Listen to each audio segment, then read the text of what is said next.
Welcome back to another round of Basis Picks. And this one, obviously, another live edition. There was way too many to try and do and fit into one video, so I had to come live and direct to you, the audience, who seem to really enjoy these live streams thus far. So, shout out to all of you, and let's not forget to share with a friend, a colleague, a relative, an associate, an enemy, any and all in between. It's appreciated. Thank you to all the new members of the channel that have been coming through, showing their support. That will not be taken in vain, and I will be looking to do some special stuff for you guys, probably next week, or maybe even over the Easter weekend, maybe the Monday when I've got a bit more free time. Possibly I might do something tomorrow as well. We'll wait and see. But yeah, there's four very significant cards that need attention.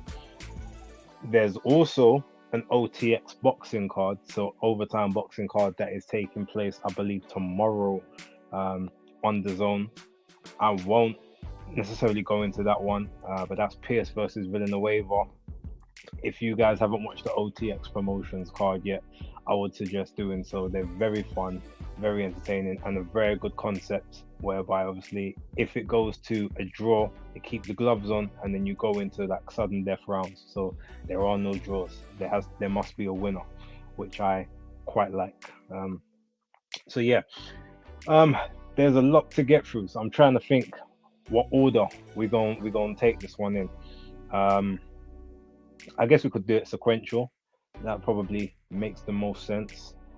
Um, yeah, I reckon. Yeah, we'll go sequential for this one.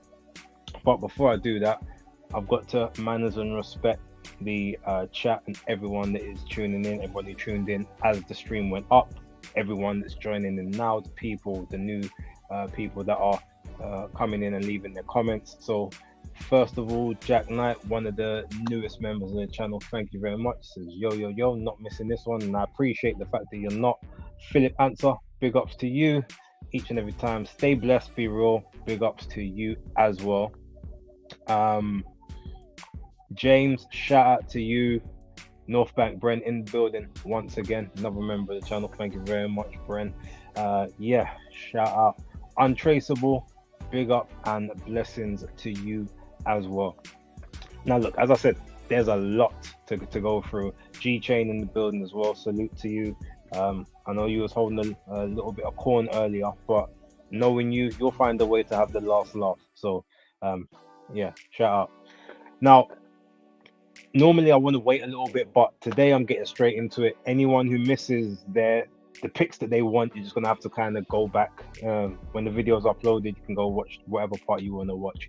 But yeah, we're gonna get straight into it, and we're gonna start with the top rank card, which is taking place tomorrow night over here in the UK, or tomorrow evening over in the States. I believe it's on the West Coast, so it should actually, in theory, finish. What time would it? It would probably finish around about 7 o'clock their time, 7:30, and then maybe 12:30 East Coast. But for us, because our clocks ain't gone back yet, I think that it would actually finish for us about 3 in the morning, which isn't terrible compared to some of the previous cards. Now, I actually don't know much of what's on the undercard for this fight. I haven't checked. I'm sure there'll be some. I think Richard Torres is on the undercard, so I'm gonna put it this way. I think Richard Torres is on the undercard. I'm gonna say he wins. Everyone knows I'm a big fan of Richard Torres. I like his style. I don't know where he'll end up, like in terms of his overall career, but very fun to watch. Southpaw swarmer, pressure fighter, good punch combinations. Always interested in seeing Richard. But yeah, the thing is, I know the name of the guy he's fighting. I just can't think of it off the top of my head. Bren, I know you'll be in the chat. You can tell me. Like, let me know the name of. It's one of Top Rank's resident journeyman when it comes to the heavyweights. But I can't picture his name off the top of my head. So yeah, if you're in the chat, I'll hail you up. Just put that on the screen for me. But yeah, So we're going to talk about the chief support and the main event of that card. So that's where we're going to start. We're going to start with Sinisa Estrada against Yokasta Valle. Now, when I look at this fight, there's two things that kind of stick out to me.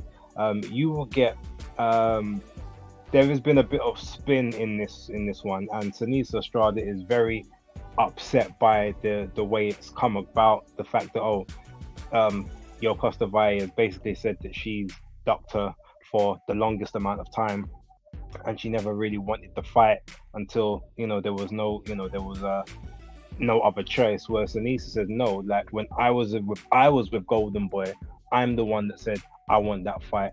I'm the one that said I want to unify. I want to become undisputed. You were the one running from the smoke. So then, as soon as Sinisa Estrada leaves Golden Boy because they were not able to make the fight for her that she wanted, they end up signing Yokasta Valle.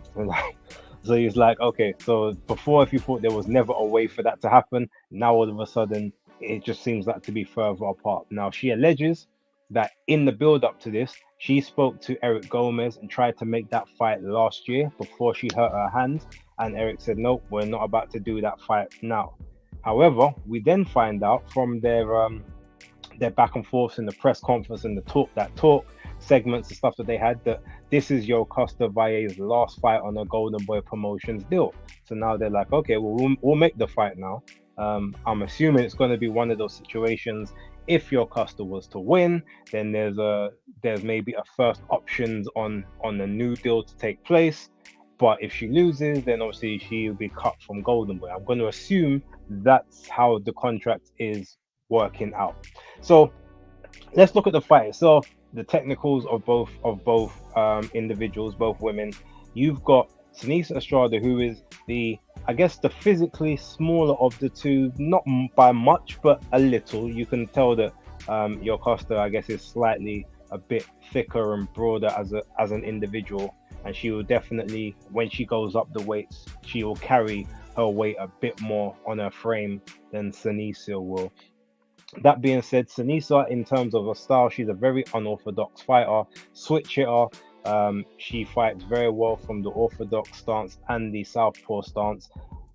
She doesn't necessarily use her defense the greatest, but she's got a very it's not herky jerky, but she's got this very fluid motion style stance that she will throw in, and she'll dip side to side when she's trying to angle her punches. So she's never really in one stationary position. Obviously, if a opponent is good at timing, then it is potential she can get hit from those moments. But she's very good at breaking their rhythm by switching stances just in front of them to make them feel like they can throw in that moment, and then countering them with her speed. She's a very effective counter puncher. Her guard isn't the greatest, as I said, but she uses a lot of her offense as a defense, and she's got quick feet. She's got very awkward movement, so it's something that you have to try and work out when you're in the ring. Now, Yokasta Valle ultimately is a lot more, I'm not going to say textbook, but she's a lot more simplistic in approach. She is a volume puncher, very fit, very good cardio, good engine, and she's the kind of person that will apply the pressure, throw punches in bunches, and when her opponent exchanges, she looks to exchange with them. So not necessarily countering, but she looks to almost double the impact of their throw when she's landing her shots. Now, the fact that she does have a bit more of a crude approach, especially when she's more interested in coming forward and dealing damage than really sort of trying to defend herself and sort of get into range, it's very much plausible that she takes a lot more damage than she needs to. Now, if you look at a couple of her previous fights, you'll see that she's got some extremely wide scorecards from the judges. And to be fair, Sinisa has had a couple of really egregious wide scorecards as well. But when you look at the two of them, more times than not, it's Yokasta Valle scorecards that make you raise your eyebrows. Like, are you really sure that you won that 99 to 91 or 100 to 90? Like, let's be real here, that didn't happen. So this being the last fight of Yokasta Vae's deal, technically it's not on Golden Boy, but I guess because they are co-promoting, it would count towards that. But she is the away fighter for all intents and purposes. Seniesa Estrada has she's got the establishment behind her within Top Rank. They see a market in her. UFC she'll appeal to the whole of the West Coast. East LA is where she's from. Yokasta Vae is obviously Costa Rican. Does her demographic translate that well in the US? Not sure. So Seniesa has pretty much everything going for her in this fight. But for me, the lucky thing is she's not going to need any gifts or favorable judging. In my opinion, I think she's faster than Yokasta Vae. I think she hits harder. I think technically she probably hits a bit more correct as well. And I feel like the awkwardness is gonna be able to set traps that for Vae to fall into, and because of that, I do see this being a fairly wide, and not a staged wide performance, but I feel it would be a fairly wide decision by Seniesa Estrada. And if she's happy to throw the right hand that obviously she damaged, and she throws it correctly, I would also have good odds on her stopping Yokasta Vae, who can be hit, can be hurt, can be bloodied, and whether it's a stoppage of like on the canvas, or like an attritional stoppage where the ref sort of jumps in to wave it off, I can see something like that happening also.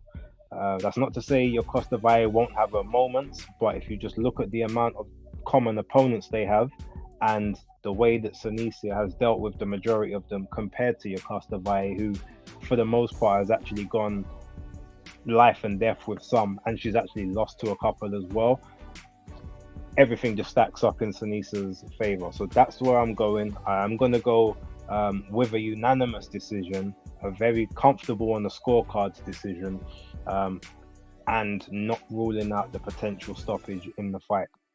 The fact that obviously Senesa's old trainer, Gloria, is actually Yokasta's trainer now, all that means is Senesa's going to know exactly what Gloria is training her to do. On the other hand, obviously Gloria used to train Seniesa, so she can kind of give Vae some of those, those tips and tricks of what she did do before, but there's no telling how that works with what she's been doing now with her new trainer. So yeah, I feel like there's more of an advantage on that side for Seniesa.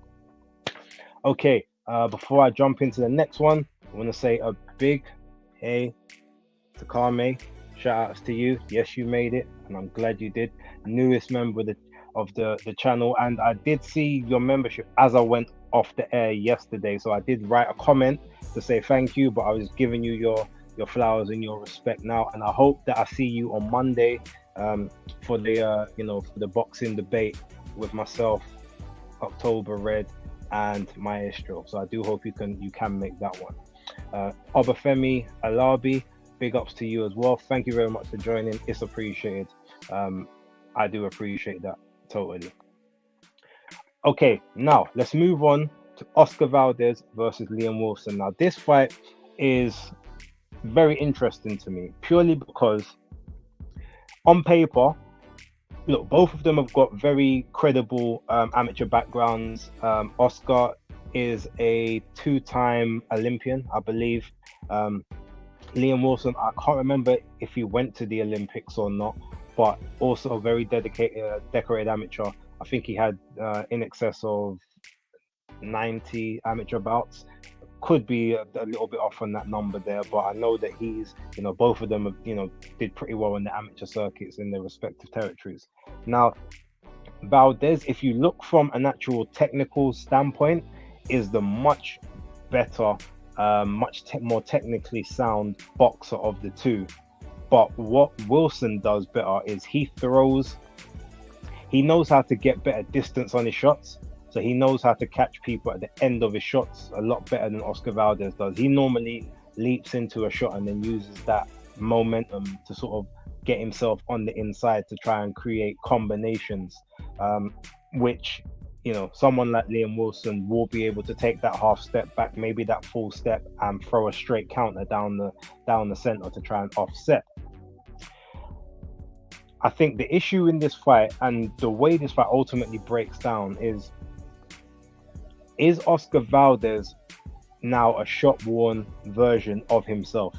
Because he's had an abundance of wars, in his career. I mean, Navarrete was, the most recent of a slew of wars that he's had. He never had, luckily, he didn't really have a war against Shakur Stevenson, but comprehensively outboxed, and then in your mind you say, wow, do you really want to sort of be taking that kind of punishment? If you look at some of the wars he had against even some of the British opponents in the past. So he's had, he's taken several really, really hard beatings in his career, and this is one of those ones where it feels like you've got that, Wiley, that old vet, that old grizzled lion that's trying to protect the pride from the new lion on the block that, maybe isn't as accomplished, but has just got less miles on the clock, which is definitely what Liam Wilson is. That being said, Liam Wilson, I believe, is 13-2 at the moment. His 2 defeats were both KOs. One was a lot earlier in his career, and then obviously the recent one was to Emmanuel Navarrete, which, good back and forth bout. He got the initial stoppage or the knockdowns. There was a bit of shenanigans with the referee, giving him a little bit extra time, walking him here, walking him there. I think the gum shield also came out, so he got some time to recover, but he hurt him several times in that fight. He just wasn't able to kind of close the show. In this fight, I believe that Oscar Valdez has a better... I feel like he's got better powers of recovery than even Navarrete does, and he's a naturally bigger guy than Navarrete. So while Liam is the bigger of the two, I feel like his defensive frailties will be what cost him in this bout. Now, I can't 100% say that another knockout could be incoming, because in my predictions league I didn't bet on the knockout, but I do think that Oscar Valdez has enough left in the tank to get the job done in this one and to win a unanimous decision. I don't think he's going to get the stoppage. I think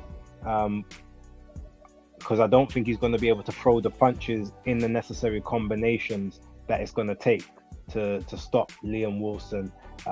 He's going to be looking for those big left hook counters or those right hook counters that he used against what's his name, Miguel Bichel. So because he's going to be a lot more economical, I think he's ultimately going to just try and I think he's going to try and counterpunch and just win the rounds or have the biggest moments in every round to sort of take the rounds from Liam. So I'm going to go with a unanimous decision. But what I will say is I do think this will be the last fight that we see from Oscar Valdez at that top level, even if he does get the vacant belt from Emmanuel Navarrete, if he vacates. I do think he's had one too many wars, and this could end up being another one, to the point where he might win the belt and then maybe retire with the title, rather than drop down a level or two and say, I'm going to be the gatekeeper to the to the super featherweight division. That's kind of my opinion. That's how I think it's going to play out. So feel free to let me know in the comments how you guys feel about that. James says, I go with Oscar Valdez on points too. And Philip Hanser says that Navarrete fight for Wilson has now got him some big fights all of a sudden. Well, look, you put in a performance like that against a 2-division champion, nearly get him out of there. You do get the plaudits that come with it. And he's had 2 good bounce back fights since then.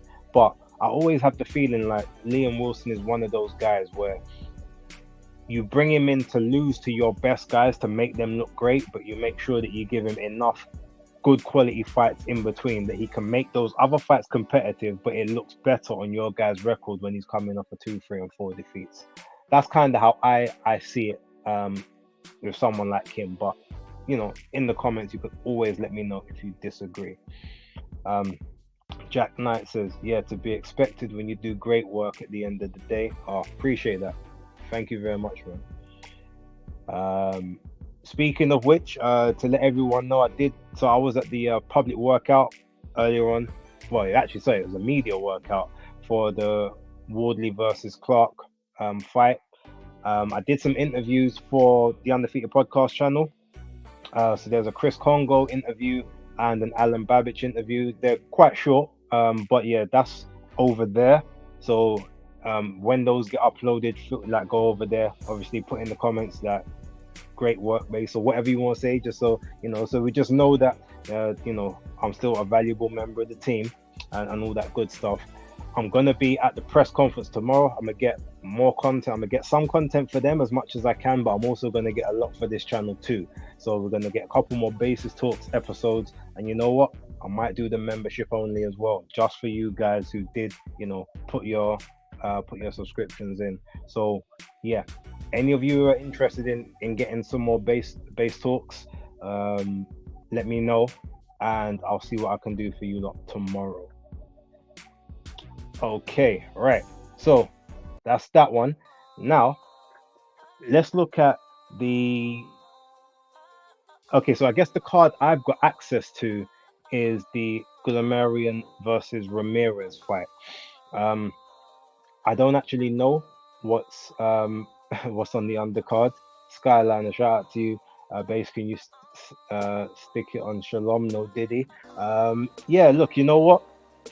I spoke to them today. I said, look, I understand I'm not going to probably get an interview today just because of how things have played out, and I know he was a bit overwhelmed. There's a lot of people obviously trying to talk to him again, and he needs time to sort of prep. So I did agree that I'll get something done tomorrow. I think they only want to give me about 6 minutes, but I'm going to see if I can stretch that out to a longer period of time, because I've got a lot of questions that the other people aren't going to be asking. So yeah, let's see how I get on with that. But there will be, look, I'm not here to just to sort of just go at the people and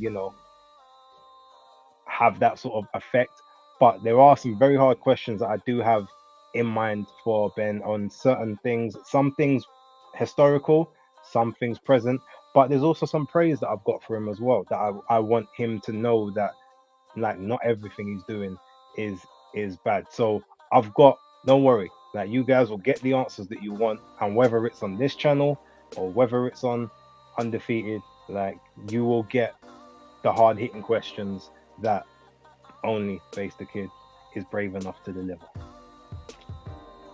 Jack, agree. Daddy Shalom needs addressing down.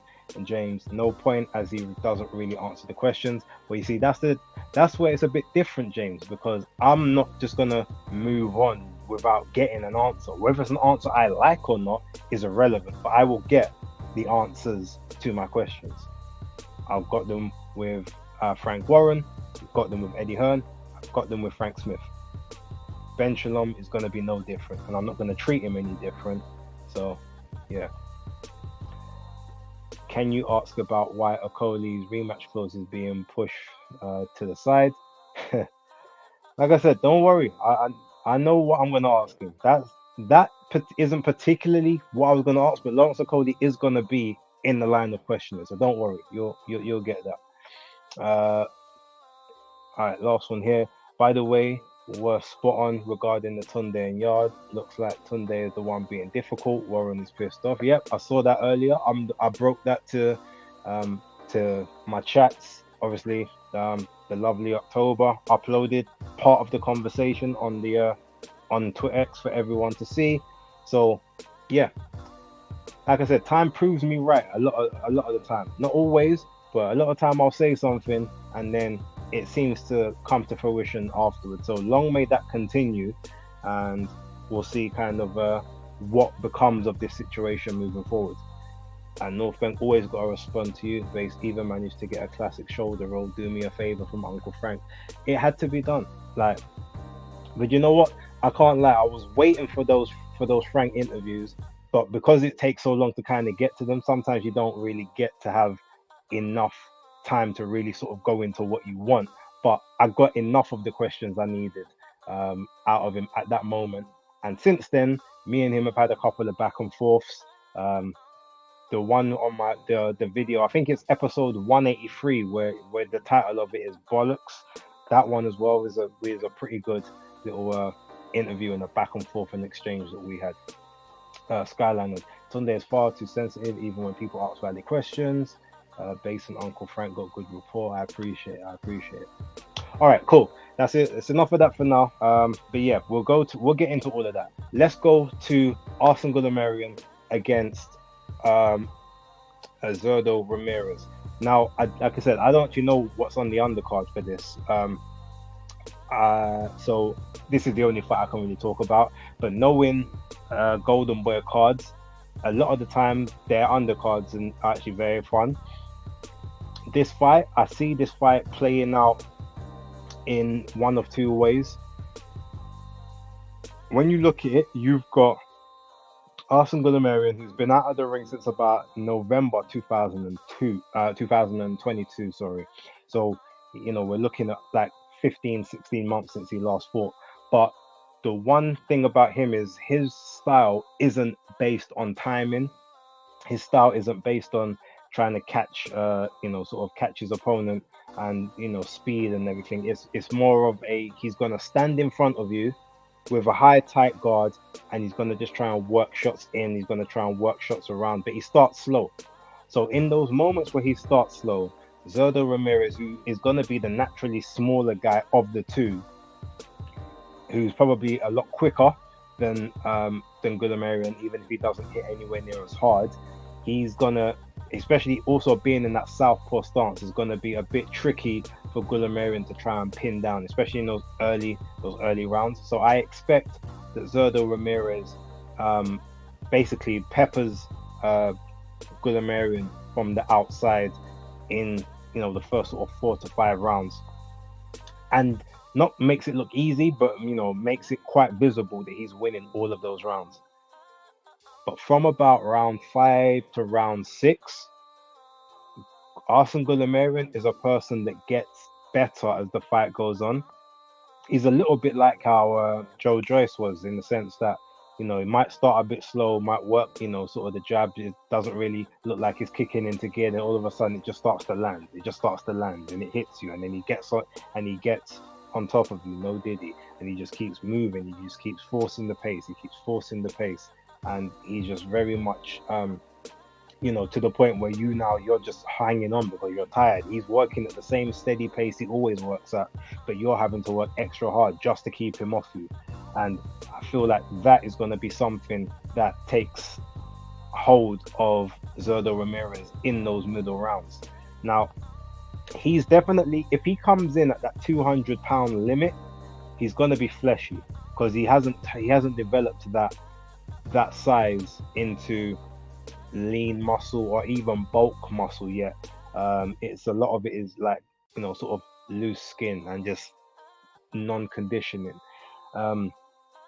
So I do see a scenario where sort of rounds 5, 6, 7, 8, 9, and 10, he's going to start to sort of come under fire a little bit, whereby he's having to try and find moments to take breaks because he's just getting overrun. He's just becoming tired and even more tired, and he's almost like fighting against the current.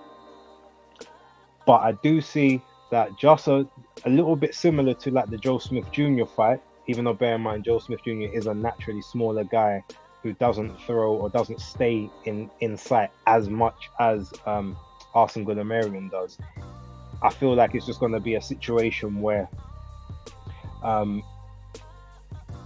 everything's going to get on top of Ramirez until it doesn't.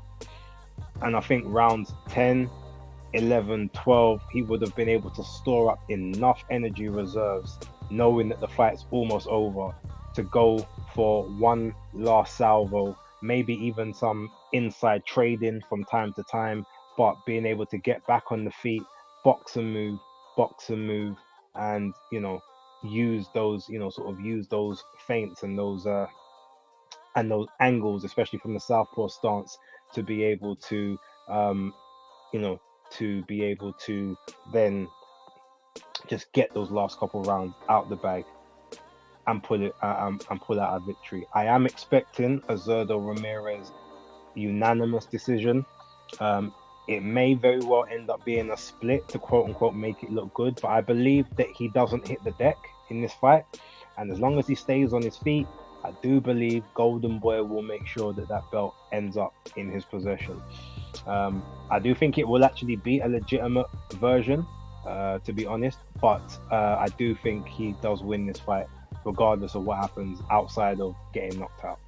That's my opinion on that. James says, "Oh, didn't know Gulamarin trained by Abel Sanchez." Yeah, and I believe at the moment, Zurdo Ramirez is being trained by Jonathan Banks. Hence why he's now moving and boxing a little bit more. Jack Knight says, "I'm still waiting for Tunde and Base to pull up on a Monday Night Smoke. Keep that same energy." Well, I'm always on Monday Night Smoke. So I'm never the one that's got to pull up. I'm always there, even when I'm not responding or in the comments. Like, I'm still there. I'm a part of the team, so I've got a vested interest to watch. Anytime anyone's ever called my name on Monday Night Smoke, I've always appeared. It's never going to be anything different, whether it's over the internet, whether it's in person, or anything in between. You see my track record by now, you guys will know it is what it is, and such is life. Okay, right. So now that we've got those two cards out the way, I guess the next one to go for is only right that we hit up the we've definitely got to talk about the PBC on Prime card, which for anyone in the UK is on Triller TV at £19.99. So I will not be watching it live. They are not getting my money because I didn't ask for the card. That being said, I will watch it the day after, probably before I go to Woodley versus Clark. I have a place that allows me to watch these things. So yeah, I will be doing that. Really and truly, they should have just put it free to air in the UK. Trying to get people to pay for it is not a smart move. But there's four fairly big fights on there. 3 of them are legit title fights, and then 1 is an interim fight. So look, in terms of the actual the quality of the card as a whole, I can't even really complain about it. So we'll get into that. 1 second, James. Tunde is too emotional and arrogant. Look, we can't turn. This isn't the Tunde stream. That was yesterday. We get all those takes out yesterday, and any other live streams other than Basis Fix. Yes, 1999, Brent, on Triller TV. Mad, crazy, 100%. Team IPTV for the win. Yeah, I know. But I've got another source that I use. So he says that's a highlights thing. Well, no, I'll watch the full card. I'll just watch it afterwards. I'll be too engrossed in Gulamarin and Ramirez for free on my DAZN subscription to try and split my time between both. So that will get watched the next day when I wake up. But yes, let's talk about this card. Let's go from the bottom of the card, which I believe is Erislandy Lara against Michael Zarafa. Now this is for the middleweight WBA titles, I believe. Now remember, Erislandy Lara was supposed to initially fight Danny Garcia for this fight, for the belt at a catch weight of 155 pounds. I'm glad that never took place in its infancy. So look, with this fight, I think that both guys have been out of the ring for a considerable amount of time. Erislandy Lara, even though he is the much older of the two, because he's the much more well schooled, I don't think it's as much of a detriment to him, the time out of the ring and the layoff. Now, look, I know Zerafa, part of his layoff was because he was supposed to be fighting, I believe it was Carlos Adames, on the PBC, and for some reason Al Heyman kept pushing that fight back or pushing it onto different cards, and then it just didn't happen. So, when I look at this fight, Zerafa's, look, he's tough, you know, he's durable, but he does nothing exceptional. He's got an okay jab. You know, his right hand is decent. He's got decent distance control, but he is quite easy to get in on. You know, we saw that when he faced Kell Brook, who, you know, quite comfortably took him apart in their bout. I believe he went the distance. Kell went the distance with him over 10 rounds, I think it was. But it was a very comfortable performance. But he's strong and he's tough. So Erislandy Lara, I believe, is going to be a similar practice. Lara's not going to move as much as he used to. I think he's too old to kind of employ that type of movement that he used to have. But I do think that he's going to move enough that Zerafa's going to have issues trying to find those shots that he can't plant his feet for. I do think Lara's going to be in that pocket, but he's going to be out of the pocket just before certain shots are ready to land. And I think that is where ultimately this fight's going to be won and lost. It's going to be won on the difference in skills of the two. So I am going to go with Erislandy Lara to win a points decision against Michael Zerafa. And I think it's going to be a fairly comfortable 117, 111 type fight. And then he goes on to the next one to hopefully get in a unification and maybe drop his belt to the highest bidder at 160. That's kind of how I see it playing out. But yeah, there's that one. Then we've got Sergei Boachuk against Brian Mendoza for the interim WBC super welterweight championship, or the light middleweight. Now, that doesn't make any sense to me, if I'm gonna be real honest with you, because look, Boachuk and Fundora were initially, I think they were supposed to be fighting for the vacant WBC, and then that fight ended up when Fundora moved up to the other one, then that ended up being the vacant title goes into that fight. Now, I don't know who was the WBC next in line, because Fundora was the interim champ, who obviously got knocked out by Brian Mendoza. Brian Mendoza got beat by Tim Tszyu, but in doing so, they didn't award Tim Tszyu the interim WBC belt. They just basically took it off of Brian Mendoza, but then said, well, because Sebastian Fundora was the previous interim champion, he gets the chance to fight for it in his next fight. I think that's how it all played out.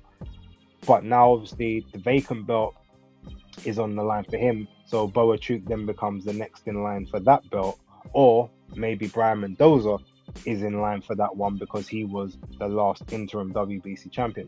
I'm not sure which way they've decided to do it, but either way, there's an interim title on the line, which quite frankly, there doesn't need to be, because there is about to become an active and reigning WBC champion. So if anything, just say this is the mandatory shot for that title to be had next, because there's no reason to have the interim champion, because you've got a fully fledged champion that's active, that is not injured, that can fulfill their duties of a mandatory if it needs to be had. That being said, we've got this fight now. Brian Mendoza, very similar to Tim Tszyu in some ways, but he's more of a pressuring boxer puncher than a pressure fighter, the way that Tim Tszyu is. He does trade a lot on his heart and his toughness, and he's very durable, very strong, but can be outworked and obviously can be outlanded, which we saw in the Tim Tszyu fight. had some very good moments in there, some good. It was a good back and forth action. It was a very fun fight to watch. But even though I think the scorecards were a little bit wider than they should have been, I do think it was a clear Zoo win. But with that, Sergei Boachuk he's getting on in age a little bit. I think he's about 34 now, if I'm not mistaken. Obviously, he has lost one fight via knockout, but he is also a very heavy-handed puncher himself. But I think that just the overall grit and determination of Brian Mendoza, plus the fact he's the one coming in, he's coming in on short notice, but he was already training to potentially be on the card if anything happened. And I believe it was always the plan that he was training to face Sergei Boachuk because he was in camp with Tim Tszyu. Like he was sparring Tim Tszyu for the majority of for his camp.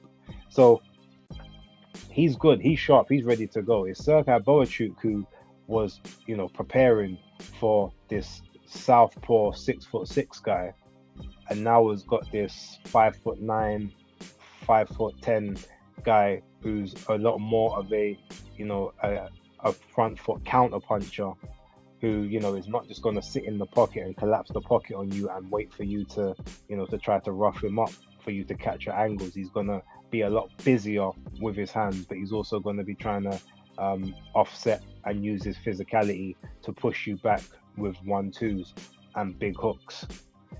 And I do think that Sergei Boachuk is gonna struggle, I think, in those first couple of rounds, trying to adjust to the difference in aggression, the difference in aggressiveness, in ferociousness, in heart, in desire.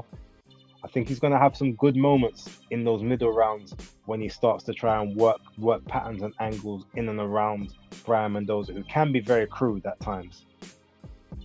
But I do think that coming towards the end, sort of, we're looking at about round 7, 8, 9. I do see the tide turning back again. And in that moment, I do think that Brian Mendoza will find maybe a shot, like a shot out of nowhere, a shot that Boachuk doesn't see coming, and a shot that ultimately cleans him out, like takes the legs away, tries to get up, maybe he does get up, and then another flurry comes in and he gets stopped by Mendoza. And I'm predicting sort of round 9. I think it's going to be sort of round 8 or 9. That's kind of my prediction. So yeah, I do think that Brian Mendoza does win that fight by KO. Next up, let's talk about Rolly Romero and Isaac Cruz. Now look, with this one, I want to make one thing clear. I'm not even going to really go into a big prediction. Isaac Cruz wins this fight. I think he knocks Rolly out, purely because Rolly has a propensity to lunge and leap forward, thereby lunging over the front foot, leaving his chin exposed, and getting caught on the counter. We've seen it happen to him several times in sparring videos. We've seen it happen in several of his fights.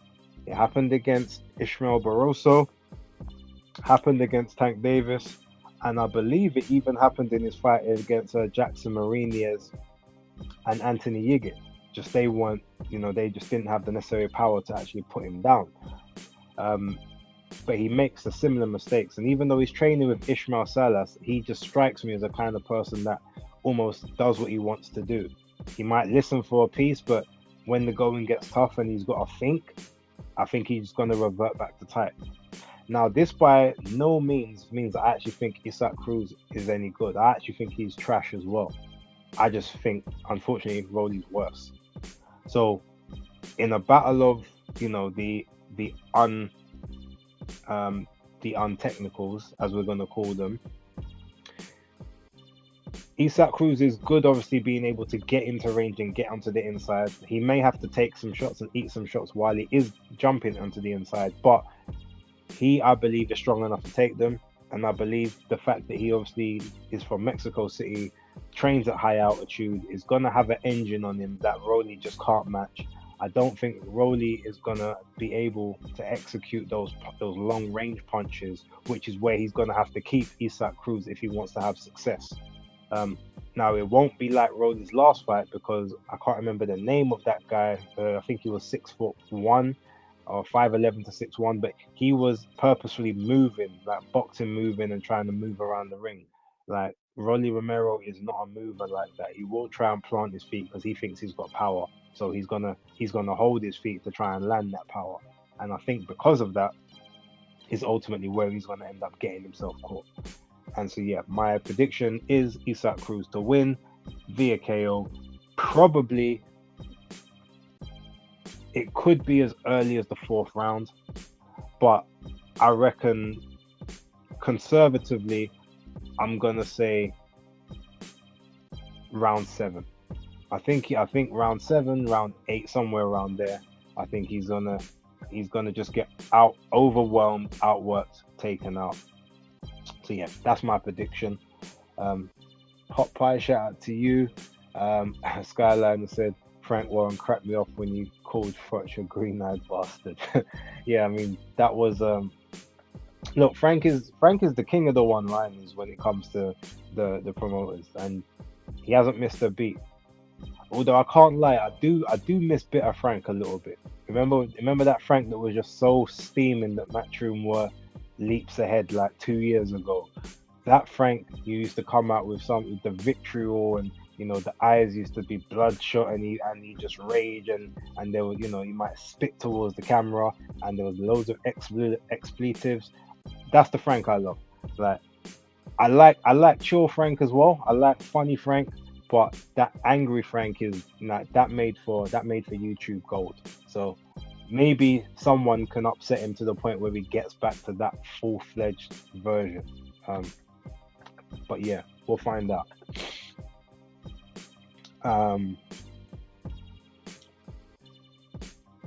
Now, let's move on to the main event, which is Tim Tszyu. But Tim Tszyu versus, who is it? Sebastian Fundora. Got comments from members, they have to get seen. Whoa, whoa, whoa. I wonder if that's about the green-eyed bee, or maybe I said something. I don't know. Obviously, you can let me know in the comments. But Bren found it funny, so cool. Jack Knight, he was a bit LOL. Yeah. So I prefer, like I said, I prefer angry Frank. He made for YouTube gold, in my opinion. But yeah, look, let's talk about Tim Tszyu versus Sebastian Fundora. Now, the thing is, I haven't seen anything of Sebastian Fundora recently to be able to know if he's fixed any of the problems that he had previously. He's a guy that's 6'6" at 154 pounds, which is already unnatural, like if we're going to be realistic. So, but he's got the height, the range, the reach advantage over every single opponent, but he never fights in a way whereby he makes those things work in his favor. I also believe, if you look at obviously his body, he's got very small skinny legs, which means that he has to hold the wide stance to even be able to stay balanced a lot of the time, which reduces some of his height. He has real issues actually shooting the jab downwards and keeping himself protected and defended. And I think part of that is the reason why he decides to basically give up his advantages and collapse the pocket and tries to work on the inside. Now, earlier on today, I was watching the Lubin versus Fundora fight again, because it's one of my favorite fights to watch, like at least once a year. I think it's just a great fight to watch. It's brutal. It's brutality personified, and for the 9 rounds it lasts, it's great to watch. It's great entertainment. It's a joy to watch, and I get very happy watching the carnage that ensued. Now, even though he took down Lubin in the second round, the only knockdown he actually had of Lubin in that fight, and he really hurt him, you could see the blueprint to beating him, because Lubin was the first person to actually have success against him in that way. It's like, okay, we're gonna be on the inside, but I'm gonna work to the body. I'm gonna try to slip these short uppercuts you're doing on the inside, and I'm just gonna come over your low hand that you're trying to throw the uppercut with a big hook to the side. He did that pretty much every round consistently. Yeah, he wasn't winning all of the rounds. He did lose some, but he won some of them as well. But that same blueprint is what Brian Mendoza then used and perfected to get the highlight reel knockout that he got over him last year. So when you look at that and you say, okay, so you know that he can be down, draining yourself to 154 pounds at 6'6" has to take something out of your punch resistance. And there's several times he was hitting that fight that the punch resistance didn't look great. So you've got that. You've now coming off of this knockout loss. You're facing Tim Tszyu, who I believe is about 5'9", 5'10". So yeah, you've got 6 to 7 inches of height, advantage over him, but you're not going to use that. Moreover, he's going to come forward in his high guard, not squared on, bladed up as he marauds forward. He's going to jab those shots to the body, and then when you stop liking that, and you no longer want to use your jab because he's trying to fly over the top of your jab, you're going to collapse that pocket again. Well, on the inside, I would definitely favor Tim Tszyu more than I would favor Erickson Lubin, because he's just going to know what to do.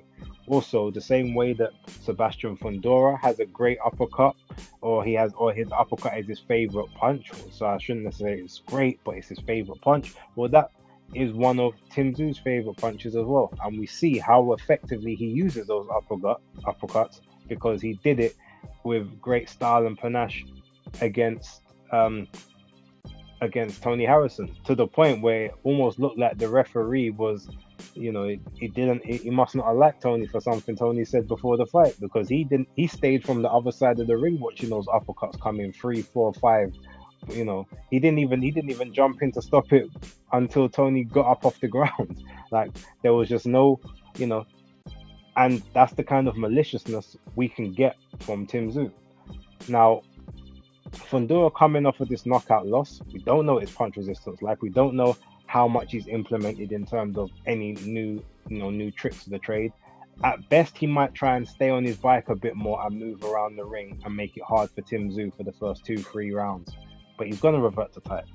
And as soon as he does that, he's going to try and play that inside game with someone that is just happened to do that inside game faster, cleaner, sharper shots, more compact, someone with real genuine power that will, work the body over. And it's just not going to end that well for Sebastian Fundora. So, in my opinion, I do think that Tim Tszyu wins this fight via KO. And I think it's going to be fairly early as well. I think we're looking at between rounds 5 to 8. Optimistically, I'm going to say 5, but I think more than likely it will be round 7. So yeah, between 5 and 8, that's what I'm leaning. But I do think this fight ends in a knockout. It can't end any other way unless, Sebastian Fundora does something magical that I've never seen him do. But we will find out. We will find out how that one plays out on Saturday night, or for me, Sunday morning. Okay, so with that, now we're going to go to the main card. And with this one, actually, you know what? Let's save that. We're going to save that one till the very last music, the very last fight on the card. So we're going to go through the card. We're going to start with Alen Babic against Steve Robinson. There's no technical breakdowns to be had on this one. If you watch the interview that I did with Alen Babic, he told me exactly what the game plan is and what he's looking to do. He said he's not even studying his opponent, doesn't care.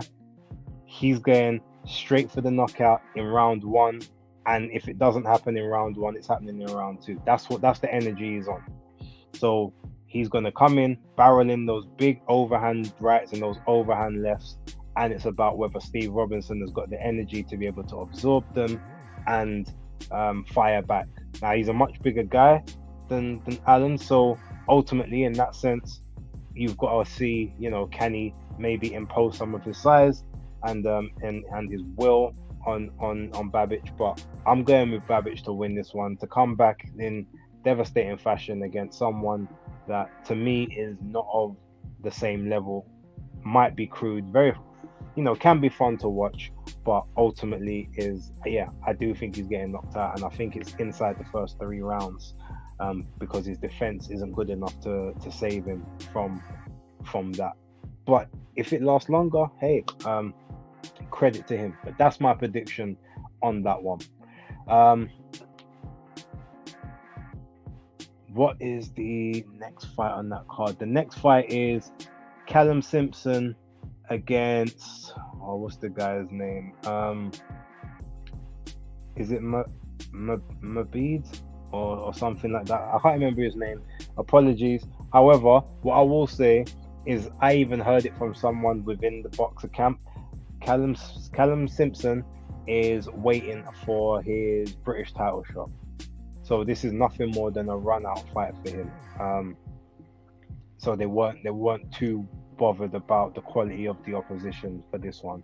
And to be fair, as low down on the card as he is, knowing that he's about to headline a card in August for them. So yeah, something Mbappe. Yeah, that's it, Philip. Thank you. So this is literally just a run out for him. I expect him to get a stoppage. I expect it to happen within the first 4 rounds. I wouldn't be surprised if it happens in round 1.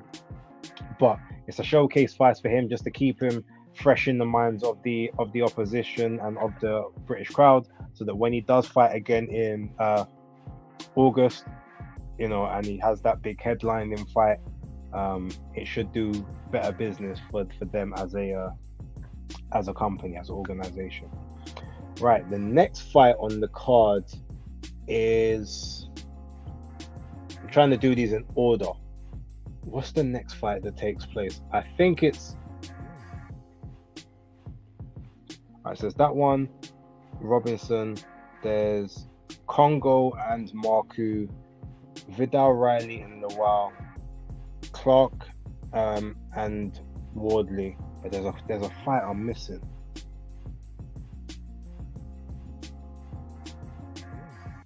Okay, I guess I'll have to forget that one, and if I remember it can come back to me later. Okay, so let's look at Vidal Riley versus Mikhail Lawal. Now look, to me, this is going to be pretty much a fight of, can Vidal Riley stay away from the power, and can he impose his will and dominance on the fight and keep Mikhail Lawal holstered the same way that Isaac Chamberlain. That's it. Ben Whittaker's on the card, Philip. Thank you. Ben Whittaker against something, I think, is it Tom Willings? Something like that.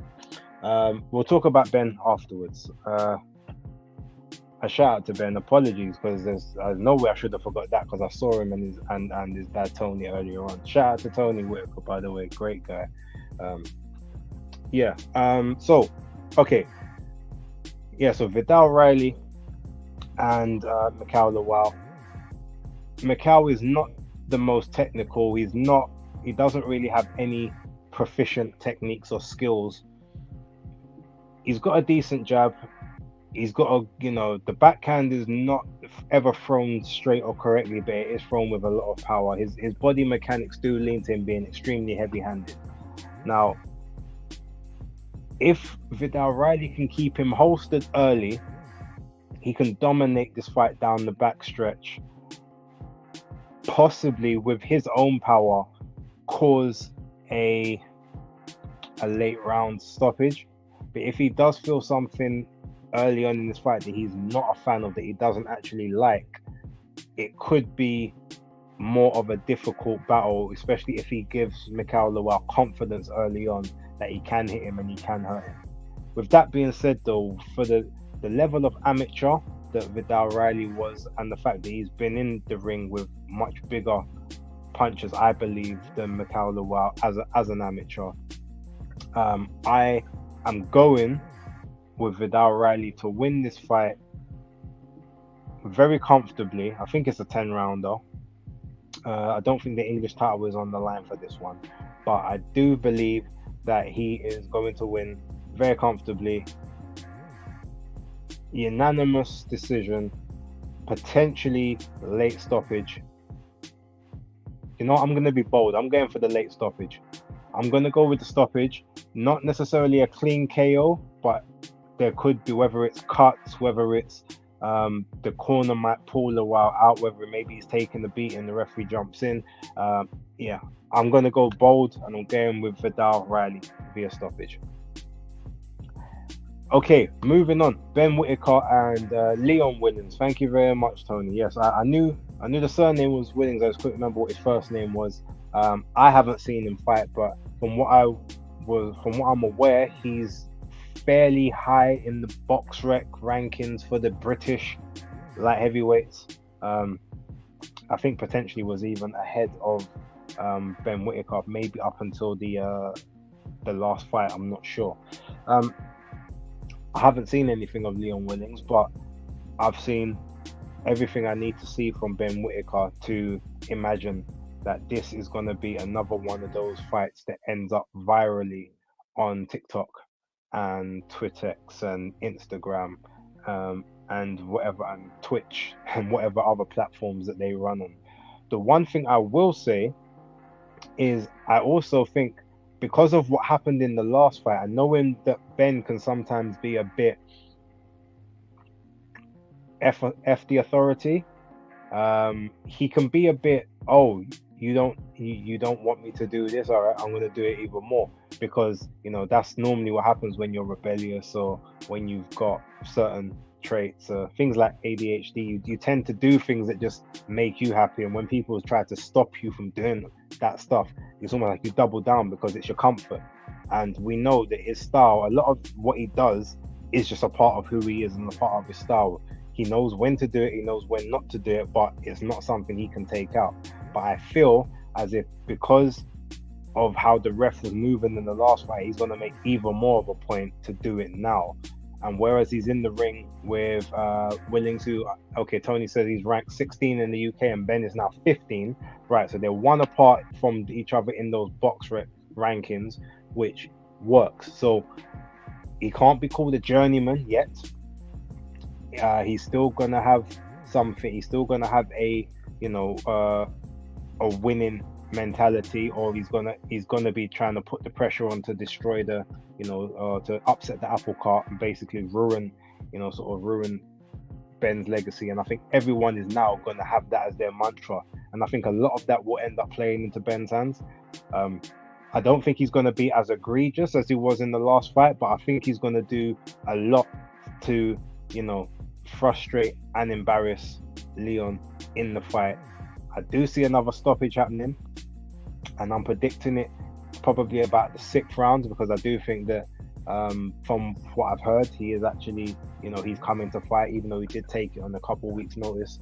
But yeah, I am expecting the KO, and I'm expecting it to be maybe not highlight reel like the one from last year, but I think it's going to be another special moment for Ben, and I can't wait to view it and to see that. So yeah, shout out to him. Obviously, shout out to Tony as well. I'll see them both tomorrow, and yeah, I'm looking forward to it. Our big super chat just come in from Jack Knight. Big ups to you, man. £9.99. He says, I'm super excited for Ben Whittaker, and even more so Vidal Riley. I think both can go all the way, and I think Vidal gets a late stoppage. Isaac Chamberlain must be next. Keep up these lives. Appreciate you. Okay, so you know what? Because you mentioned that, I'm going to mention something I might get in trouble for saying, because, but I know things. So when the people are around, I can only do but share certain bits of news that I've heard and things that I kind of know that are going on. So Isaac Chamberlain was there earlier on today. He got there, funnily enough, just as Vidal Riley was leaving, or just after he left. So the two of them didn't actually cross paths. But I do know that if Vidal Riley does get by the fight on Sunday, they're gonna do a live face-off in the ring between him and Isaac Chamberlain for the British and Commonwealth titles to take place sometime in the summer. The date hasn't been nailed down yet, as far as I'm aware. But yeah, that's the plan, is to do the live face-off in the ring as soon as Vidal Riley wins that fight. A little bit of an exclusive there for you guys. He's gonna be there with the belts. But yeah, obviously it's all contingent on Vidal doing the job and doing the job well. So look out for that one. Jack Knight says, let's go. That's a fight I'm desperate to see. I want to see it as well. Obviously, I've got my little South London bias when it comes to Chamberlain, but you know me, when it comes to giving these picks, I don't play sides, I don't play favorites, I don't do brethren bias. So if it happens, when it comes around, you get another basis picks, and I'm gonna keep it as honest and as straight as I can.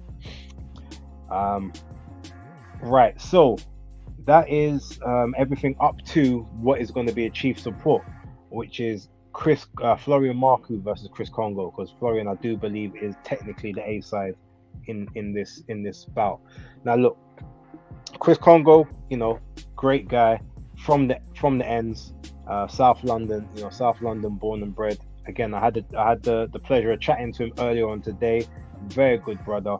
I've seen him a few times. This was the first time I properly actually got to speak to him, but luckily, obviously, with the connection with the Undefeated podcast, Disturbing Sports London, obviously him and the team know who I am. So there was never any apprehensions on doing the interview. When you guys see it, I think it was a really good one, to be honest. Like, it's short. It's only about 6.5 minutes, 7 minutes, but it's a good interview.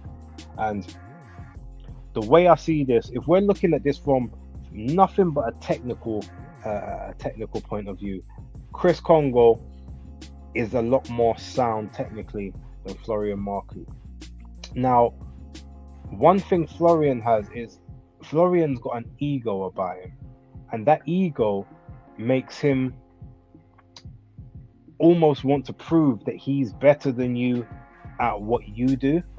So rather than use, I guess, what his natural strengths are, which is maybe his quickness and his suddenness to maybe collapse the pocket, manage to get inside that higher and that longer reach of his opponent, sometimes he'll circle around the he'll like circle around the periphery. He'll try to find angles and try to find ways in, a la Lomachenko, but he's just not a Lomachenko-esque type guy.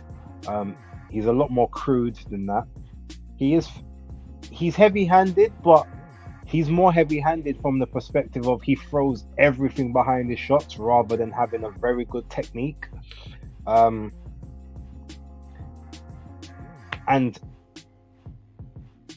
speaking to Chris, I feel like while he never told me what the game plan was, I think I know what the game plan is for him and how he's planning to fight this fight. Now, Marku isn't an Echo Esserman. He's not gonna just be on your chest for the entire fight, trying to get you tired and trying to make you work when you're trying to take breaks. He's gonna he's definitely the type of person that you're thinking is going to he's gonna try to outthink you. He's gonna try to outbox you when you want to box and outfight you when you want to fight. So if they go and they have a chess match, especially in those early couple of rounds, like Chris Kongo wins those rounds and he wins those quite comfortably, it then becomes to a point where maybe Florian gets either bored or he gets a bit desperate because he feels like he's losing in front of his contingent, who will be in attendance, like, make no mistake about it. He's going to take some chances. Now, if he takes those chances, I feel like he's either going to have some big moments of success where he could potentially wobble Chris, or he's going to run into a shot that Chris has been practicing and almost lining up for the bout. I think the boxing is going to take the forefront in this fight, and I think the firefighting and the ultimate, like the quote unquote, the bang out is going to take place more to the middle, to the end of the fight. So with that being said, initially when I was looking at the two of them, I feel like Florian Marku is not comfortably, but he's gonna be a comfortable winner in the sense that you've got 7 rounds quite clear to him. But having looked back on some of their previous bouts and the way both of them fight, I do think a lot of Florian's impetuousness will play into the hands of Chris Kongo, and I do think he will manage the distance and manage the control of the fight. So provided everything is fair, because we also do have to remember Florian Marku is a very big ticket seller. He's going to have a lot of fans and a lot of support in the building, and if he even, if he throws a shot that gets Kongo rides it doesn't even connect, but it looks like it might have, and he's got a big contingent of fans going wild, and things like that are influencing the judges. It is quite possible that he could end up with a quite lopsided points decision. But with all things being fair, I do think that Kongo is going to outbox Florian Marku, especially in the first half of the fight. Maybe not outdog him totally, but I think he's going to do enough towards the back half to win this. They might give it to him as a split decision, a majority decision. I wouldn't actually be surprised if they then if they ended up having it as a majority decision draw, just to say that you can kind of do it again and get some more mileage out of it. But I am going to go tentatively with Chris Kongo to win this fight via split decision, get his career sort of back on track to fight the upper names of the British scene, to get back in line for that British welterweight championship, and that's what I predict. And as I said, you guys know I don't do brethren bias, so as much as I actually rate Chris, if I thought he was going to lose, I'd say so. That's probably how I see that one playing out. Before I get to the main event, let's go to some of these comments real quick. James, Chef Clark and Isaac not happening. Thought that was ordered. It hasn't been ordered yet. He's in the number 1, but they haven't officially ordered the fight. So yeah, it's not there as of yet. But I think that's for Matchroom to kind of put their, they're gonna have to do right by Chev and just like put the pressure on the board at this point and get them to do that. So Vidal Riley wouldn't fight Isaac Chamberlain without the belt, because he wants that British title. He doesn't care about the Commonwealth as such. He wants the British one. So if Isaac was to vacate that, that fight no longer becomes appealing to him. Jack Knight said, prior to Bay saying that I would have fought the winner of Clark and Chamberlain. Yeah, well, no. Chamberlain is his next fight, provided he wins on the weekend. Maybe the British belt will be dropped now, because Vidal Riley wants the British belt. He doesn't care about Isaac Chamberlain. He cares about what he's got in his hands, because he wants to do that all important traditional route. So he got the English, now he wants the Commonwealth and the British, then he's going to go European and then look for world titles like, a couple years down the line. But that's how he's moving. And Jack, most probably, I feel like it's a belt you pick up and drop after 1-2 defenses, because it can slow you down if you're working towards world level. Yeah, I mean, that can happen, but sometimes, because it's the British, there's no shortage of British fighters, so you can get 2 and 3 defenses in fairly quickly if you really want. If you want to win the belt outright, you can do that. And to be honest, while you've got the upper tires and stuff sort of meandering around the top level, maybe you want to stay at that British and European, just getting more and more experience. So as soon as 1 or 2 of them either move off the scene or they get a little bit older and it's like, it's your time to shine, because he's only, I think he's 25, 26, he's still young. He can outlast most of them, except maybe Jai Pattaya, but we know that Jai is going to heavyweight by 2026 at the absolute latest. He ain't sticking around cruiserweight more than another 2 years, especially if he gets done what he wants to get done. So that to me seems like the likely scenario for him. Okay, now main event time. So we got Fabio Wardley versus Frazier Clark. What is it? It's 16-0 with 15 KOs. No, sorry, 17-0 with 16 KOs versus 8-0 with 6 KOs. Um, Having looked at both of them in their public workouts earlier, they both look in good shape. Um, what I will say is Frazier Clark is looking in very good shape compared to how he started his pro career. And geez, if you see the size of this guy's calf muscles right about now, he had to have played rugby when he was younger because like his his base, no pun intended, is like just mad solid. You can tell. I was having a chat with Savage Dan earlier on. Shout out to the Savage Dan. I know he probably doesn't watch my channel, but shout out to him anyway. And we was talking about some of these fights. And while I won't tell you what his opinions were, like we had an understanding about certain fights and how they was gonna play out. But let's look at both of these guys. Let's look at what they do well, what they don't do so well, and then we're gonna go into how I see the fight playing out and ultimately who I see winning. So we're gonna start with the champion, Fabio Wardley. Now, one thing about Fabio, he keeps up in the first couple of rounds of a fight. He moves well, but he's very labored. He's not a person that starts a fight quick. He will try to feel his way into the fight. He wants to almost take a bit of a shot from you, whether it's on the gloves, whether he can ride the shot, just to see what kind of power he's working with. So that it takes him a little bit of time to get going and warm up into a fight. But once he does kind of get going, he has a very much a berserker rage, a mist that sort of comes over him.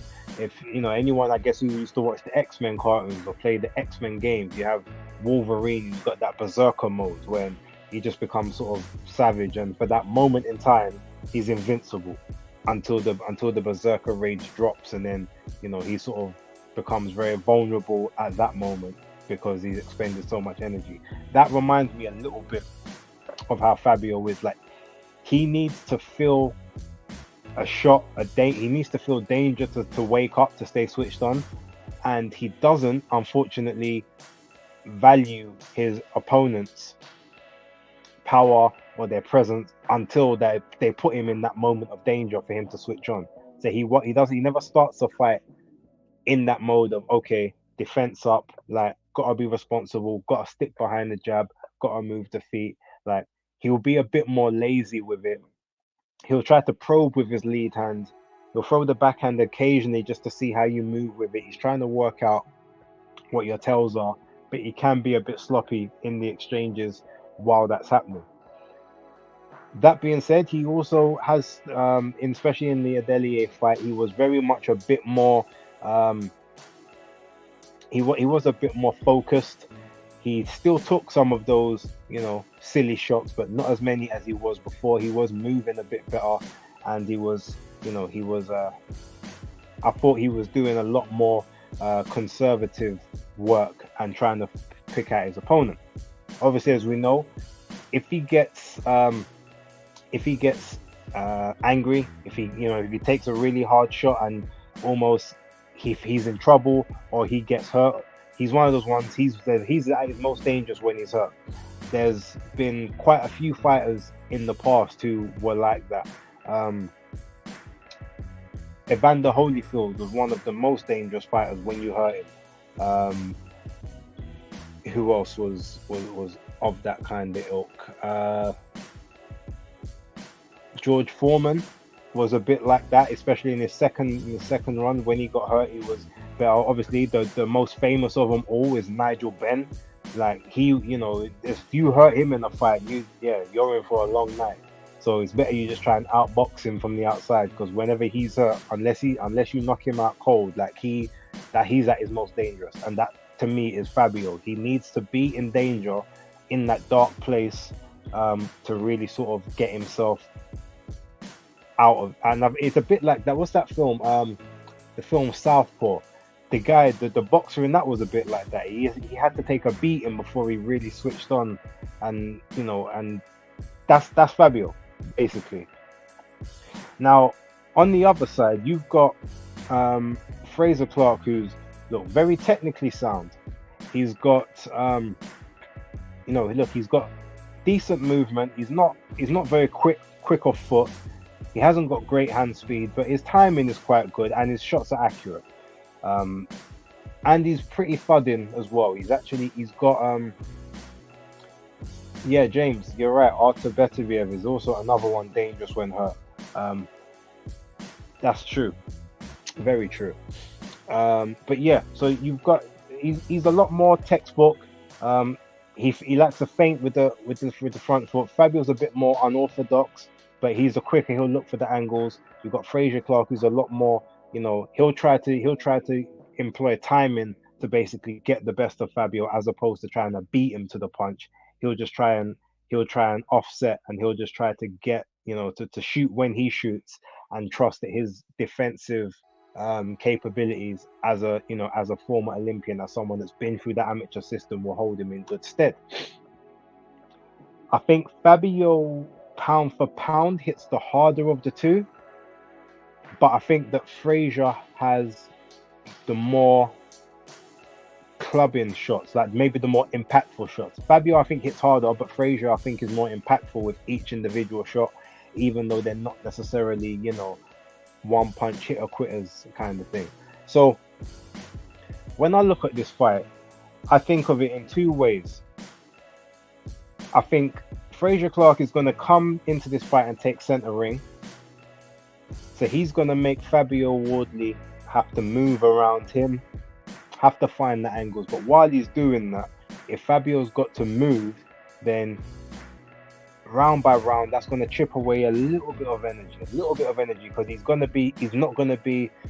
he can't be stationary, especially when Fraser's probably coming into the ring around 18 stone, maybe 18 stone 5.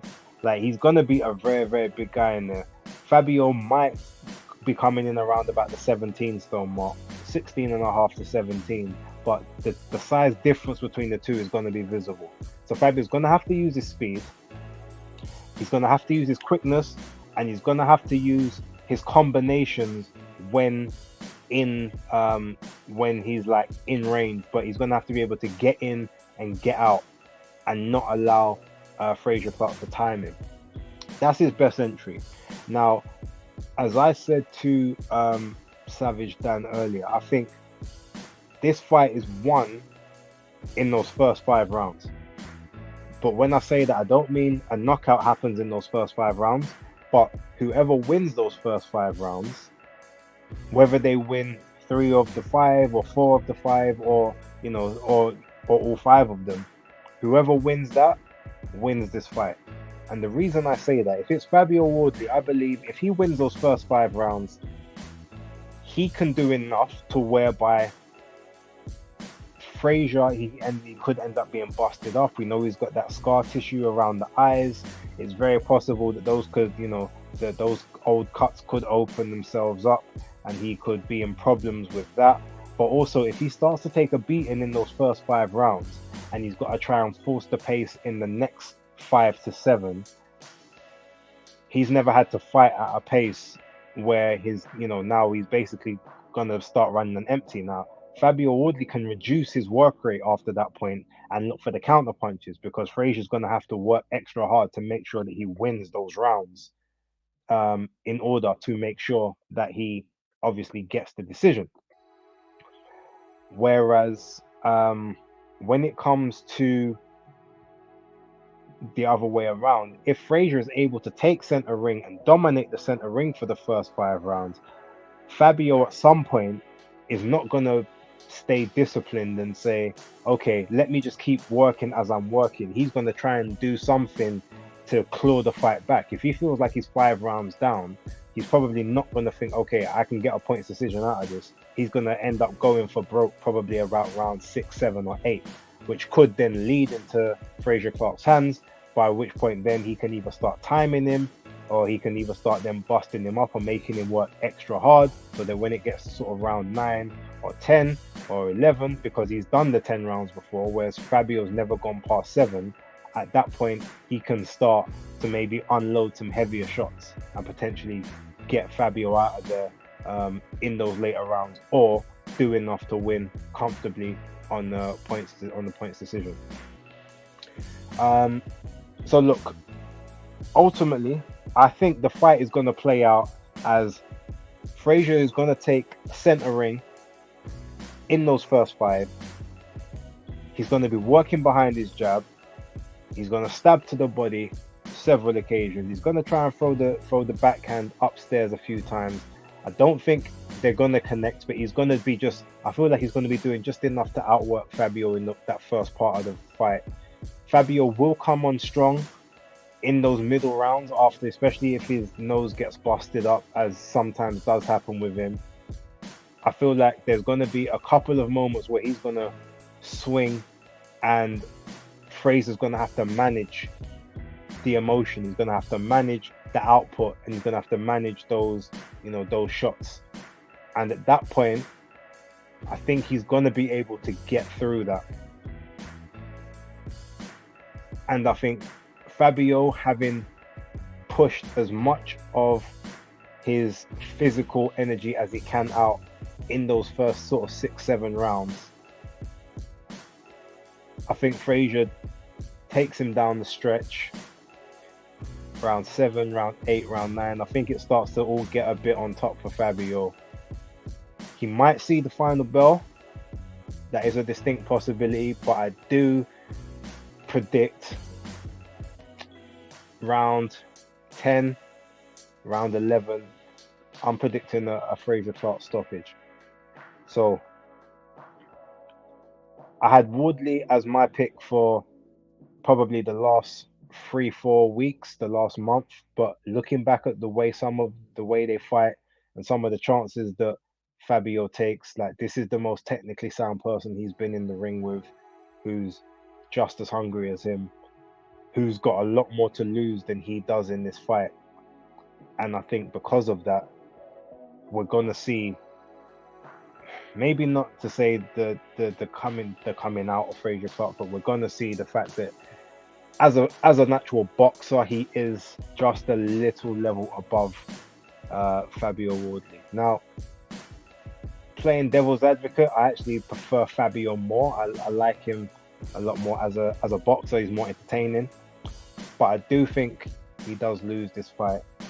There is a rematch clause, but I know that that's only based on certain provisions. If the fight gets stopped because of the cut to his chin opening up or something like that. Outside of that, the rematch clause isn't enforceable. So yeah, I do think Frazier Clark steps into quote unquote the big time with Boxer, and he does get a victory, a late rounds victory, about rounds 10 or 11.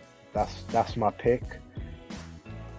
That could be the most horrible pick I've ever made. It could go horrendously wrong and Fabio wipes him out in 6 rounds. But to be totally honest, the only way I see Frazier Clark getting knocked out or stopped in this fight is through exhaustion in those later rounds. Because again, you see the size of his legs, the thick neck, everything. Just even in the amateurs, like he took big shots off of like Joe Joyce, and he never went down. Like he got stopped. He got stopped on his feet. The referee waved it off, but he never dropped. So yeah, unfortunately, I'm going with Frazier Clark to win this, and I do see it as a late stoppage. Yeah, that's my prediction. That's what I think. Jack Knight, do you know when we can expect these interviews to go live on Undefeated? If they don't come out tonight, they'll probably come out tomorrow by midday, I would assume. I've sent them to Travis. I've given him the information for them, so it's all about when he decides to upload them. But hopefully they will be out probably by midday latest tomorrow. Yeah, that's all I can really say on that one. Jack Knight, I can't see Fabio losing. I mean, look, prior to about a week ago, neither could I. But there's two things that is at play. Like ultimately, Frazier's, he's the more well-schooled well-rounded. He's been boxing since he was 11. He's the naturally bigger guy. He's got all the good fundamentals. It's probably gonna take a sledgehammer to really knock him out, which I just don't think Fabio's got. He's good in bursts and combinations, but punch wise, I just don't think he's got the one punch power to hurt Frazier unless he's really gassed out. And Frazier's just been looking in really good shape right now. So yeah, unfortunately, that's how I see it playing out. Um, I'm not gonna say I hope I'm wrong because I like being right, but whoever wins, I'm gonna give I'm gonna give credit to them. Um, Everyone knows my opinion on where I see Frazier in terms of how good he can be or where his career ultimately winds up. But yeah, um, the two of them are on an even kill, but I think this is, ultimately where Fabio takes his first loss, but it won't be the end of him. That's kind of how I see things. So yeah, ladies and gentlemen, we've been going for an hour and a half. That's all four cards done. Yeah, all I can pretty much say is I hope you've enjoyed. I hope you've, you guys have taken some information from this. If you are going to bet, please bet responsibly. I don't want to be responsible for anyone losing money. But if you do gain some money, a little super chat here or there won't hurt. But no, look, real talk. Thank you very much for watching. Don't forget to like, subscribe, share. Anyone who's not a member who wants to become a member, please do so. I would appreciate it. I will be more footage, more content for the channel coming up tomorrow, whether that's an episode, whether that's some base talks content towards the end of the night. Again on Saturday, Sunday, maybe probably not. Obviously, Monday now will be weekend wrap because of all that stuff. But yeah, thank you very much. Appreciate you all. And for right now, until the next time, Basis Picks, locked.